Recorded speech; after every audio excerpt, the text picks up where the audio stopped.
Your Excellency, the Minister Delegate in charge of Defense, I pay you my respects.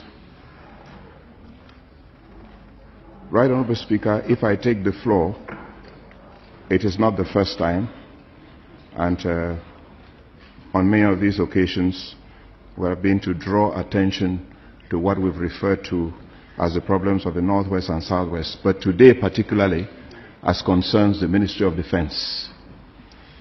The original question I sent to you, sir, had 4 points on it. The question concerned the prisoners that were arrested in the Northwest and Southwest, their numbers, the treatment that were given them, and where they were being held. It concerned the soldiers that were sent to the Northwest and Southwest, not only as at the time when we were expecting that there would have been policing officers, we got military officers. That's the question that was sent to you about a state of occupation, an army of occupation. That was the second point. The third point was about the punishment that would have been meted out to the soldiers who didn't follow your instructions. And the third was the general violence and the climate of violence that was developing in the Northwest and Southwest as a result of the increased military presence and the use of live bullets and so. That was 9 months ago, sir. And with your permission, I would like to bring you up to date because the situation has evolved significantly. And I will count on you, on your indulgence, to bring the House up to date too on these issues because they are current, they are happening today as opposed to what happened 9 months ago. The first situation, sir, is that as of today we are talking, you yourself, you gave us the figure of 84 soldiers that had died as of end of May. We are certain that there are more today. It's a disaster for our own soldiers to be dying in the process of killing their own brothers. As we were losing soldiers, our own estimate is that we have lost more than 2,000 civilians in the process. There's an estimate of about 170 villages that have been wiped out from the space of the globe, in what you call in French, rien ne bouge. It's a scorched earth policy. We have 120,000 refugees. We have counted about 9 camps in Nigeria where they're located. We don't know what your own figures are. And more than 200,000 internally displaced people. Most of us in our houses in Yaoundé, in Douala, Bafoussam, we have received overwhelming numbers of compatriots who are running away from a war zone. What you're seeing, sir, is a genocide that is taking place. At the same time, there are curfews that are being put in.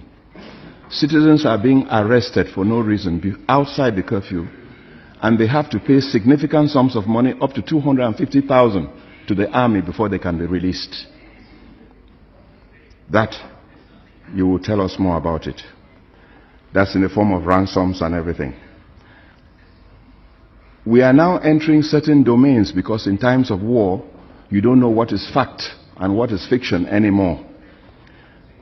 The kind of information we are getting, which can only be authenticated from your high officer, is that the French soldiers are already in the Northwest. We saw pictures of some of them. They were coming with dogs to fight. That missiles are being used, surface-to-surface missiles, with a range of anything between 1.5 kilometers to 15 kilometers. A pregnant woman was dead, was shot by one of those missiles. We are told that helicopter gunships are being used, and you know the indiscriminate nature of the killing that can take place when you use a helicopter gunship, just as it happens when you use a missile. We are told that the drones that the Americans gave to be used to fight the Boko Haram are being used for their heat-seeking searches of people that are being used in the Northwest and Southwest. Again, it's the domain where I would like you to clarify the public opinion. And at the same time, we're told that chemical weapons are being used. These are all elements of genocide, the numbers and the tactics of warfare. You are in front of the people's representatives, and it is time you tell us what is actually happening. I don't want to go into the economy because it's not in your domain. But as you know, the economy has gone to the dogs. I mean, the Northwest and Southwest have essentially come to a stop. The domain, one domain which is bothersome, is the domain of health. Because what is happening is that the army has moved into the hospitals and has started threatening the doctors. Any doctor who treats anybody from the war front is the subject of a threat by the army. And the doctors and nurses now are refusing to treat the people. I give you the case of last night in Batibo, where the pharmacy was broken into and 38 million worth of vaccines were destroyed. And right now, people themselves going to the hospital, citizens going to hospitals, they don't have access to the care because the doctors and nurses are afraid of their lives. They are under threat from the army. Sir, this is roughly a sketch of what's going on. I am addressing myself to the Minister of Defense, Minister Delegate of Defense, and the information I have is to the effect that you are one of our finest products from ENAM, therefore one of our finest brains. And in the course of the reflections that we are going to have, one of the reflections we are going to have, sir, is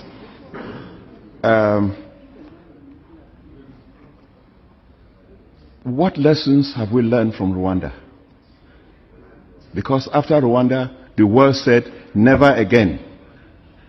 And here we are now, phenomenon repeating itself. Never again. As I'm talking to you right now, people who were involved are still being arrested to be tried. Again, within the same framework of reflections, what have we learned from Nuremberg, the trials of Nuremberg, about the responsibilities in wartime? The lessons are clear. We have a responsibility to a civilian population, just as we have responsibilities to military, to combatant personnel. International humanitarian law on that is very, very clear.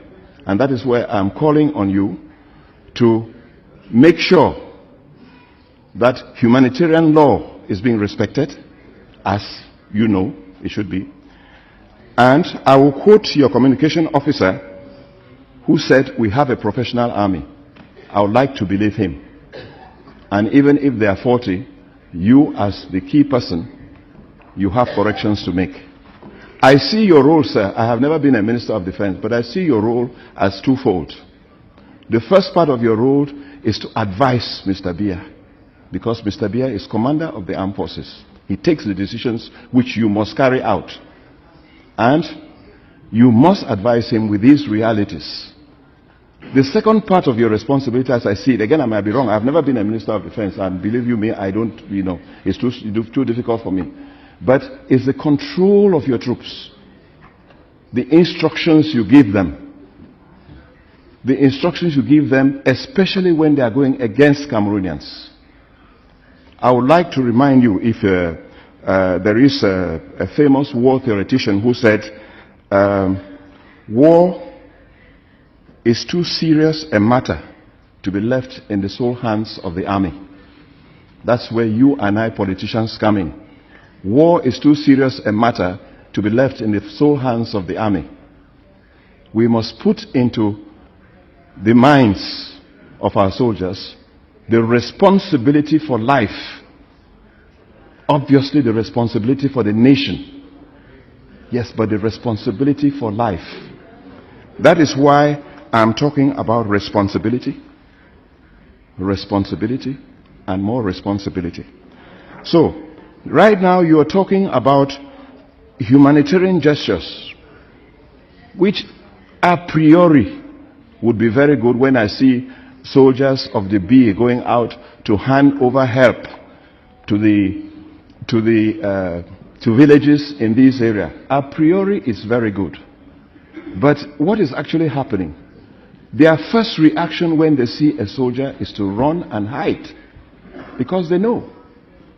And who is to tell them that these soldiers are not coming to get information during the day to kill them at night? So our first responsibility before we begin any humanitarian gesture is a ceasefire. A ceasefire. I would insist that it be a bilateral ceasefire. Work on getting a ceasefire so that the humanitarian gestures can get into place. While you are doing that, sir, and it's something that is not being done now, we must cultivate the language of peace.